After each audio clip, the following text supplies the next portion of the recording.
ئەم ساتە وەختی کە پیاتیە پەڕی ڕۆژی پیرۆز و سەرکەشە دڵگیر و خۆشگوزەران ڕۆژی جیهانی زمانی دایکان ئەوەی کە زمانی ئێمە و نەوەکانی خۆیانی لە مێسۆپۆتامیا و زاگرۆز و قەفقاس لە مێسۆپۆتامیا و لە بینی هەردوو ڕووباری دیزلە و فراتە کە ئێمەی پەروەردە کرد و زمانی ئێمەی پژان بە زمانی شیرینی کوردی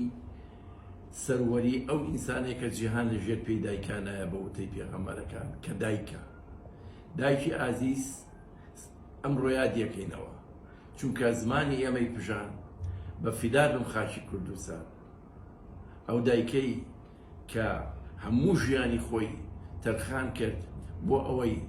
نەوەیەکی تەندروست نەوەیەکی باڵا بەرز و گەش پێشکەش بەو نیشتیمانەی بکە هەر وەکو شاعیری نەمر دەڵێ لەبیر بە ئەوە شتێکی معلوم مناڵ بووم عاشقی تۆ بووم کە مامەسام لە ڕیزدای ناموتیای خام بنووسە جوان فیدار بم خاکی کوردستان دایک بۆ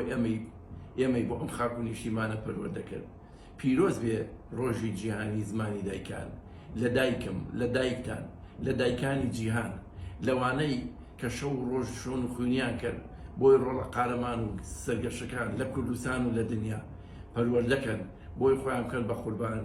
بۆ جیلی داهاتوو بۆ نەوەی داهاتوو هەر بژین هەر بمێنن بە ئێوە گەشین سەربەرزین ئاڵای لووتکەمان شەکاوەیە سەڵاو لە تۆ دایک گیان دایکی هەمووان ئەی نیشتیمان